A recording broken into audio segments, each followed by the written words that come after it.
So we're going to get into all of that. But first off, Steve, let's talk about Joe Gomez, man. That has been our priority. Him, Naby Keita, those have been the rumblings, really, since January to extend this guy's contract. You and I were talking before the show. You said it's an interesting one. Elaborate on that, bro. Elaborate on, what you're thinking about the Joe Gomez contract extension. I think this Joe Gomez one is an interesting piece. Because I've always been a big admirer of Joe Gomez. But I don't know what this means. You can look at this a couple of different ways. One is we're preserving his value. I think that's a big part of this because no one knows what kind of Joe Gomez you're going to get moving forward. I thought towards the end of the year, he played well when he got appearances. He got appearances at right back and such. Right.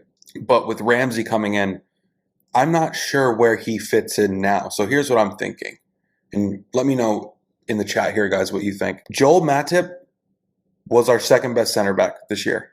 Towards the end of the year, Konate got hot in form and jumped him in the pecking order for the last, 8 to 10 games or something like that. Yeah. However, he's 30 years old. And Van Dijk this was his best 31. year. Right. So those two are getting older. We know what we're going to get from them. But eventually, Joel Matip is going to be 31, 32, 33. So do you think this is a move to have Joe Gomez come back into the center back lineup, to center back rotation? Yeah, no, I do. I think that's his best position, although he can play any position. He's only 25. You and I talked about this before. Like, he's still young. He's still one of the best young English center backs. I'd love to keep Joel Matip around for as long as he's able to play, mainly because, he's a free transfer dude. And Joel Matip has been excellent when he's been healthy.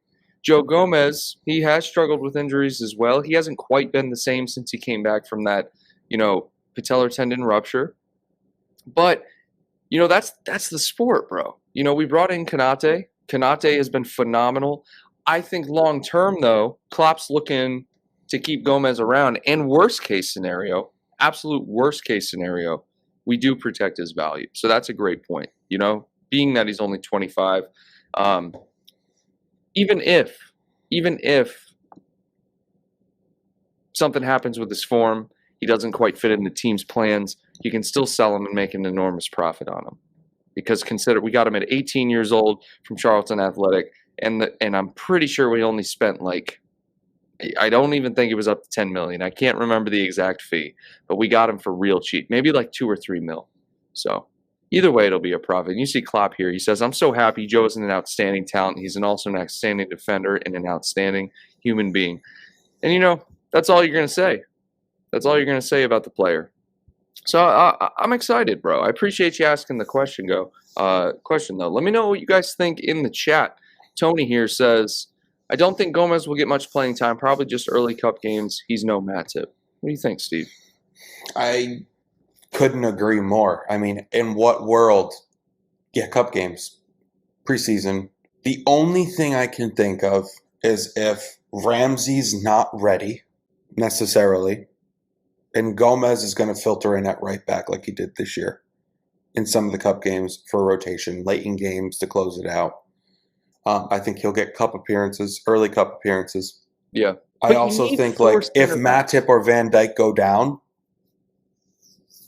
we have to have Joe Gomez. In other words, this is the best fourth option for a center back that you can have. That's exact. Yeah, and I apologize for interrupting, but that you need 4 center backs. You do. You can't go through the season with 3 center backs anymore. You need 4.